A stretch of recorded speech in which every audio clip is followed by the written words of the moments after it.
Hey everyone, and welcome back to We're Talking About. My name is Kaley Gray, and I'm super excited to have my friend Ashton Beisel here with me. She is so much fun. We met recently, and I met you actually through online first, and then finally got to meet you in person, probably like years later. But she is a health, life, and financial mentor. And so I am excited to talk about some relationship advice today. She's been married to her husband for 15 years, and they have three of the sweetest boys. Like literally, your boys are like goals. I'm like, I can't wait to be a mom someday because I'm like, you have all the amazing tips and tricks and snack hacks and just all the things. So I love it. Oh, thank you so much. I like them too. I think I'll keep them. But, well, that's good. Because I'm sure there's some days you're probably like, no. Exactly. Well, yeah, thanks for having me on. Yes. So I'm excited today. We're going to talk about a different version of dating, which I know that was something that you and Devin did. And I kind of want you to share a little bit like what made you decide to do dating differently when you met Devin and why like it wasn't with other people, but why Devin was the one that you guys decided to do dating differently.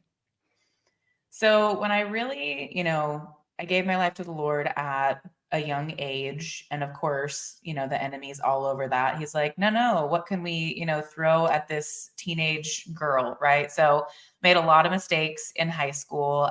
But my heart was always for God. And even in high school, I would not go to church with my mom because I knew if I stepped in the church building that God would get a hold of me because he just was always chasing after me. And so when I really finally surrendered my life back over to the Lord after having it my way for a while, and that doesn't really go so well, right? So once I really said, okay, God, I want to surrender my life just fully back over to you, I realized that I wanted to do my next relationships differently, and I didn't want to do the typical dating scene because the typical dating scene has a progression that I had experienced in the past that I didn't want to do that again, that I just knew that it wasn't really about truly getting to know each other and truly asking all the really hard questions and truly getting to know, like uncovering every stone because you're living the rest of your life with this person, right? And so that's when I really knew it wasn't going to be necessary. I didn't know who that person was going to be, but I just said, I'm going to do dating differently where there's accountability involved, where there's people that know both of us very well that can say, hey, when Ashton's under pressure, here's a struggle she has. And when Devin's under pressure, here's a struggle he has. Because in 15 years of marriage, you can imagine we've had lots of seasons of pressure. Yeah. No, that's so good. So with dating differently, like I do feel like there is just like society, you do this step, you go to this step, you do this step. It's almost like what is expected of you. And I feel like the world kind of defines dating. Christians kind of can define dating a different way. But how did you guys do dating differently? It sounds like you had accountability partners, but what were some things that you did to date differently, I guess? Yeah. So one of the first things that we did was we met with both of our mentor and pastor at the time. So we met with that person to even say like, hey, do you think that we're both compatible? Because you might think someone's really attractive. You might, enjoy their personality, but they might be like, actually, no, because of whatever reason. Right. So we first brought those people into the picture and then we set up some rules for ourselves. And so one of our rules, especially in the beginning, was that we didn't go anywhere without other people, right? Like if we were going to the movies or we were going to dinner, we just found other people, other couples, even just one person. We didn't ride in the car alone. And now looking back, I'm like, I don't know, were all those things extreme? I have no idea. I just know that it worked for us. And, when you are falling in love with somebody, that feels extreme, right? Like it's very much an emotional thing and not so much a logical thing, right? And so if you put the parameters up immediately, then you're not going to put yourself into a situation where now it's turning into being all about something physical, where it's still turning into, if you're not making out all the time, you're forced to talk, right? So you're forced to communicate and ask hard questions. And so for sure, we met with one of our mentors, we both actually took personality tests as well, because a lot of times opposites attract, right? But, some things are really important to certain people. Like for me, it's really important to me to have fun.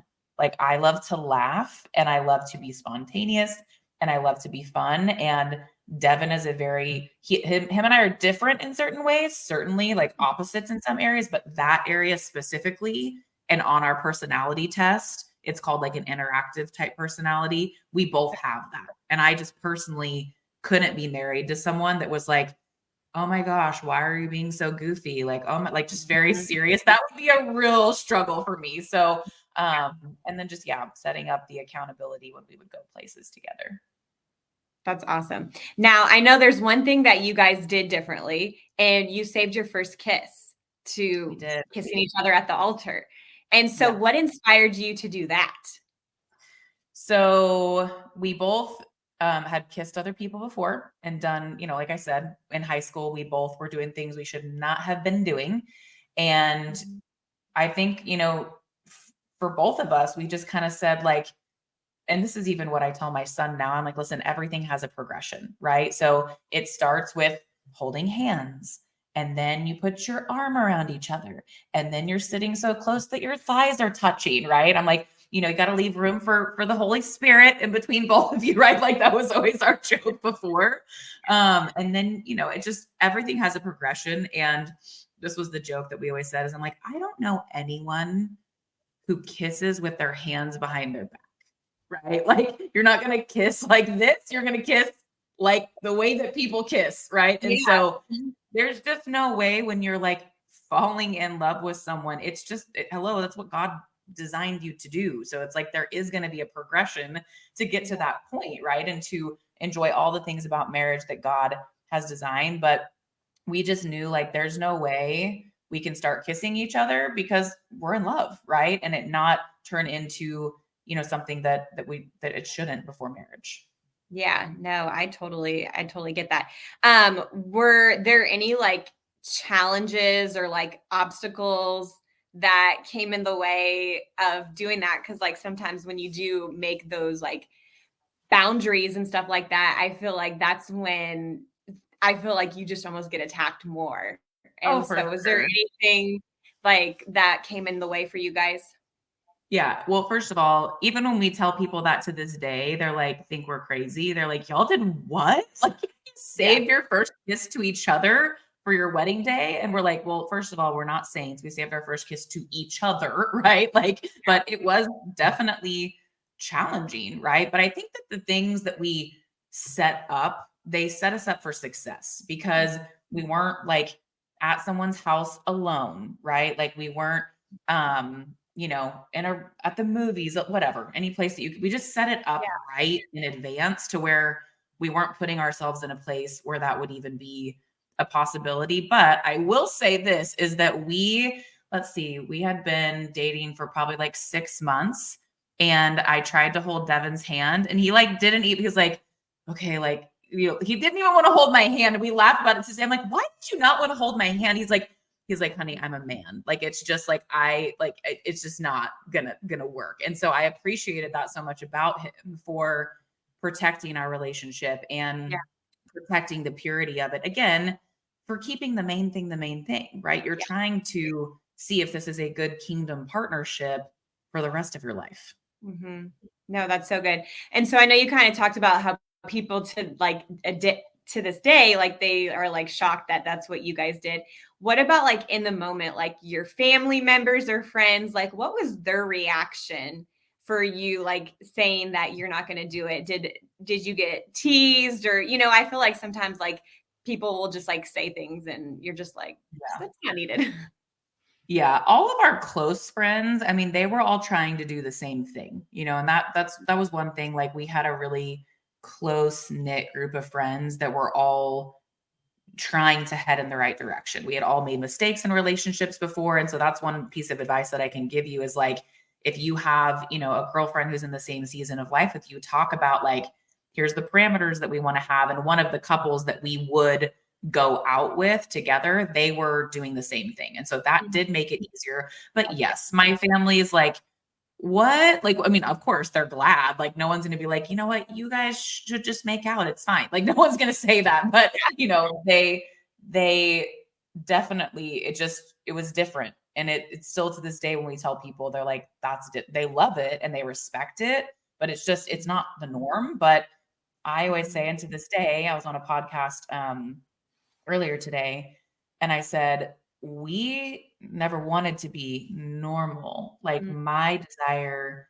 even as a family and even for my children, is to be counterculture. Yeah. And so I am so grateful that God put us in the right place to where even as we were dating, that he started us out as a counterculture family and making counterculture decisions. Because I can tell you, marriage is hard, right? I mean, there's going to be hard seasons, even if you do all the perfect things in dating. You have kids, you go through just so many different seasons. Marriage has challenges that you could never imagine. And, number one, us being on the same page spiritually, that is what always has brought us back to home base. And that's really how we started it out. So, there were other things in my life at the time that I chose not to do that, people are like, I was changing so much, just like about drinking and, going out and just all of those things, that I guess my family was kind of getting used to it at that point. They're like, there goes Ashton again with another radical idea. I'm like, yep, it tends to always work out. So whatever. No, that's so good. It makes me think back when I was like talking to a guy, and I talked about my boundaries, like these were the boundaries and things that I had and stuff. And he would flat out tell me, he's like, you have too many rules. He goes, and then another time he brought it up again. And he goes, can you just write all of these down for me so that I know? And I just was like, in that moment, I was like, I knew this wasn't going to work out, because he had talked hey, this is what I want. These are the boundaries to set in place. And then once it started happening, he was not wanting to go along with it. So was there ever any pushback between you and Devin with setting boundaries, or were you guys pretty much on the same page?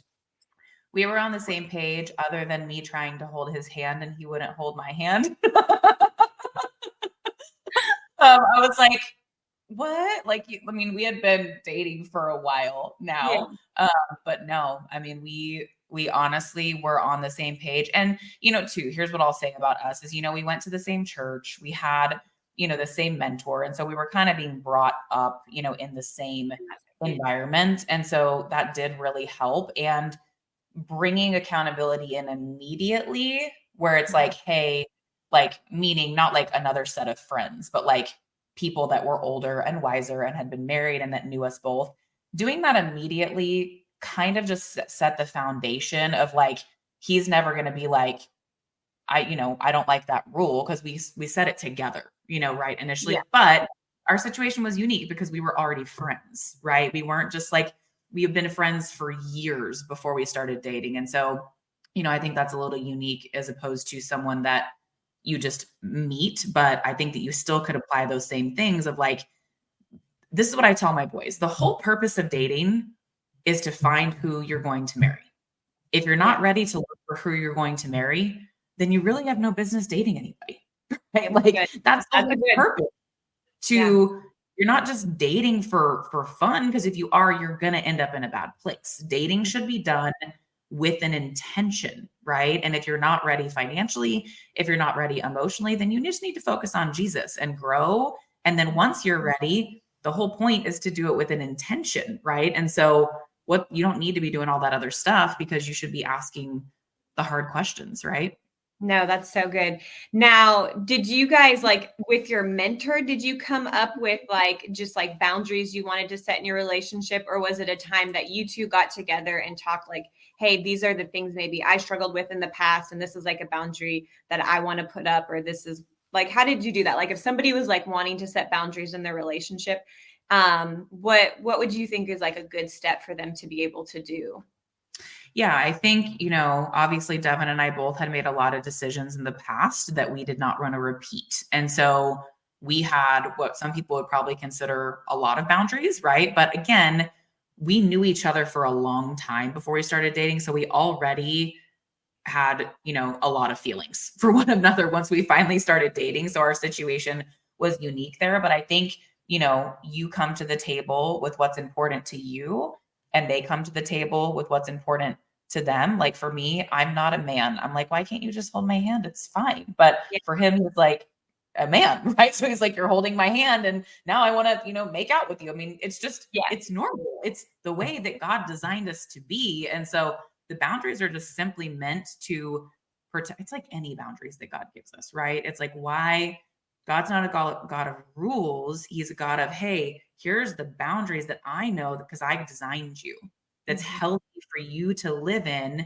And when you go outside of those, you're actually not happy, right? Like Yeah. you think you're going to be, but you're actually not happy because I didn't design you to live outside these boundaries. And so you just have to use your discernment. You know, you have to know what's best for you. You know, for us, we really didn't go anywhere alone, but maybe for someone else, they're like, hey, I feel like I could go to a restaurant or a public place with somebody, but maybe we don't go back to their house, right? Like things are very different. I mean, this was 15 years ago, right?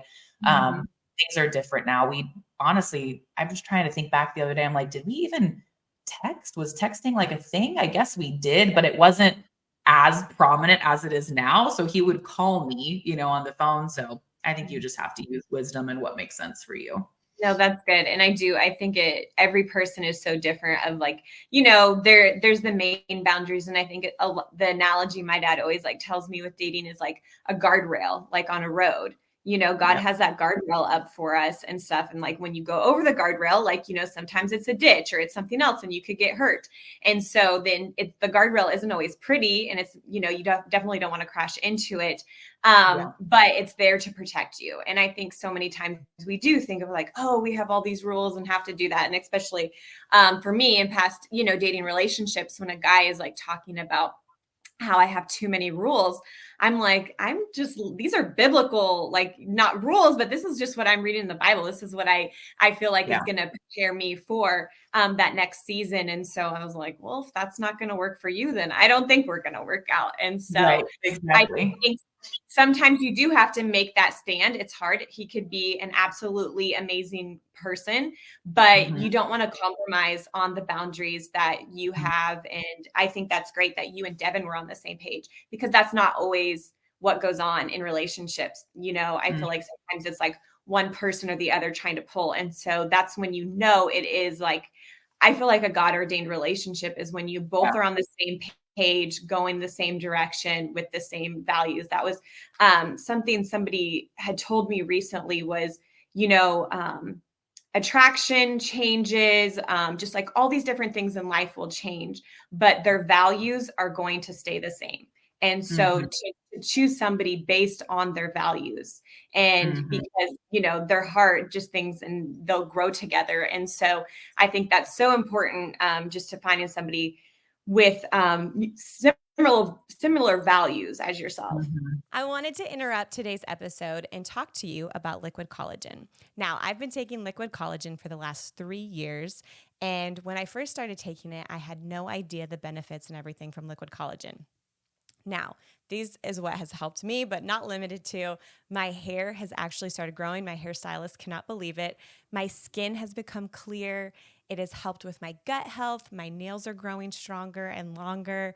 And so I have just been so blessed and thankful for the results that I have been getting from liquid collagen. And so that's why I want to share it with you. I have a $10 off code for new customers, and I would love for you to click the link below so that you can learn more about the liquid collagen that I take. And the best thing about it, it's super easy to add into your routine. I take 2 tablespoons a day, 1 in the morning and 1 in the evening.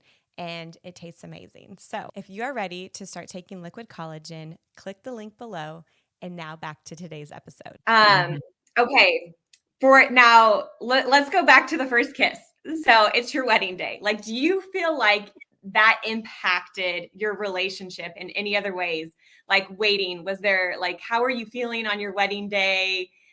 Leading up to that moment, were you nervous, excited? Well, we got pregnant within our first month of getting married. So if that answers that, there you go. Like it was worth the wait for sure. I love that. Oh my gosh, Yeah. that's awesome. Yeah. It was so funny because Devin's sister, it's so like when you're watching someone do this, it's like almost unbelievable that they're saving their first kiss. So she was literally doing the math, like down to the day of when Isaac's due date was. I'm like, we waited. What are you talking about? But yeah.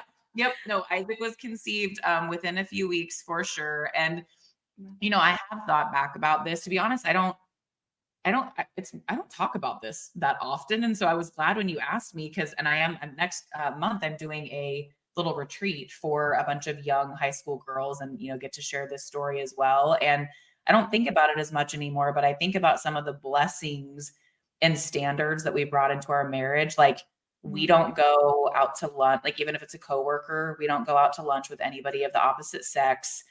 We don't text individually with people of the opposite sex unless it's been like a very long-term relationship and the other person is comfortable with it. But in general, if I'm, you know, messaging someone else's spouse, I always include them. Like those are things that have never even been a real conversation because it's like we set this up initially even between ourselves and it's like trickled that blessing into this season. And you know, even with my kids, you know, and going into the years where, you know, other people are doing certain things. And I honestly just see an anointing on their lives as young men to stand for purity. And it's like something that matters to them. And I can't take credit for that. Like all I can say is that I do believe God blessed us, you know, for our decision. And we certainly aren't perfect by any stretch of the means, but you know, we did what we could do to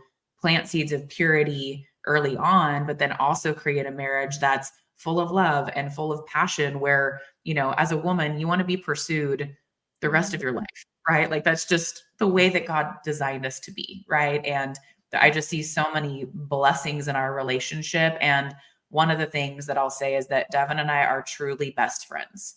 Like we are, because we were friends first, right? And we worked so hard to develop that friendship. When you're not kissing and you're not holding hands and you're not focused on the next physical step, you're focused on the next emotional connection, right? And talking about like, what do you believe about spanking, right? Is it important for you, for your kids to go to a Christian school, right? I mean, you might end up getting married to someone and you're like, oh, I just always assumed my kids would go to private school. And then your spouse is like, yeah, no, that's $3,000 a month. We're not doing that. Right. And then you're like, what? And you're devastated. Or, you know, how you're going to handle discipline with your children. You know, those are really important things that can create major marriage pain points. And I think because we chose to do things the way that we did, it created a friendship first for us. And then we get to enjoy all the other fun things, you know, about marriage too. I love that. And I love too that you kind of held yourself to a higher standard. Like nobody was telling you that you had to do this, but this was something you had the desire to do. I know for me, like I wasn't allowed to date till I was 16. That was like something my parents made me do. I had to read a couple books and then I had to write out characteristics that I looked for in a spouse. And then my dad also gave me a purity ring on my 15th birthday. And so there was just like little special things that like my parents like did for me that a lot of my friends, like they didn't have the same rules or, you know, just upbringing. And at first, like, I think back, like when I was younger, I felt like such an outcast. And, you know, I remember being teased in high school because I would always wear my purity ring and everyone would be like, oh, like, are you dating God? Like, what is this? Like a puberty ring? Like, what is it? And I was like, no, it's like, you know, I'm saving myself for my husband. And so I just remember being teased all the time. And I think back to, I'm like, you know what? Like, I am so thankful for that because there was just so much that went on with like friends and they were having their hearts broken and just like, you know, teen pregnancies, just like all of the things happening. And I just was thankful, like that wasn't the life that I had. And so I was thankful that God protected me and spared me from all of that and from having heartbreak. And so even though I was kind of like bummed as a child that, you know, I had to wait, I look back and I was like, I'm just so thankful of just what my parents did for me, because I know it probably wasn't easy, but just the honor and purity that I'll be able to take into my marriage. I'm very thankful to have that. Okay. Oh, go ahead. No, just that's a huge blessing for sure. Yes. Okay. Let's wrap up. Like, if you could encourage anybody who's maybe had a past or hasn't done dating well in the past, like, what is something that you would tell them to encourage them? Yeah.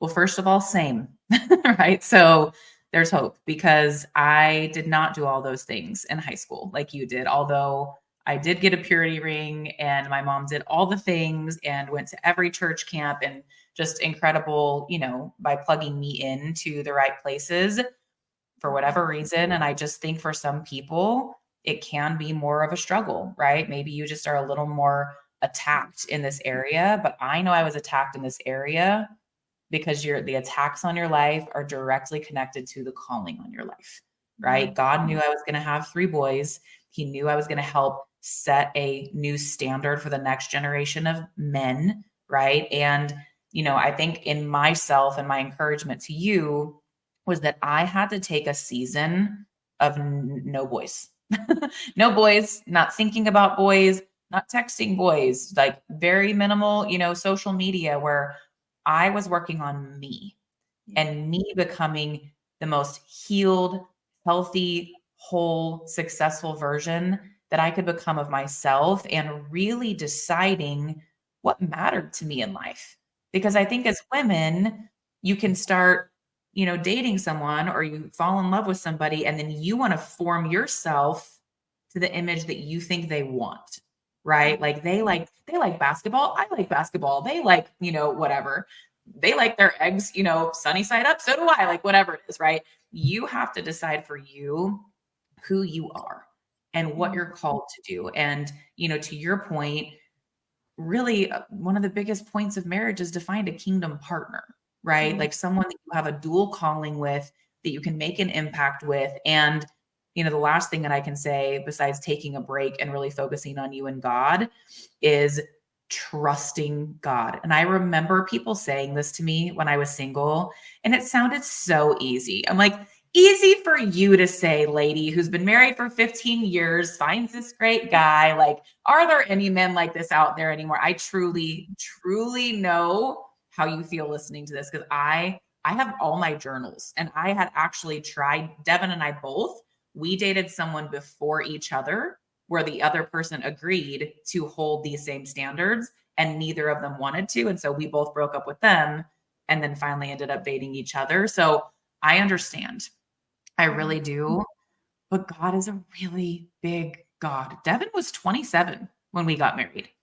He's 7 years older than me. So he was praying for me for a long time before I came along. So whether you're a male, whether you're a female, God has that right person for you. And here's the deal. Even within marriage, like newsflash, peek behind the curtain here, even within marriage, Devin's not going to fulfill like who I am as a person, right? Like the great part was that I was whole, he was whole, and we get to come together and bring an impact for God's kingdom, and we get to enjoy each other, right? Like marriage should be the cherry on top of the cake, right? Like, but you come as a whole person with your calling, with your gifts, with your strengths, with your anointing. That's going to attract the right person to you. And you don't need to worry about what you did in the past, because guess what? I married a man who had a past too, right? And it makes us who we are. And it's also really great because my kids can't get away with anything. So there's that too.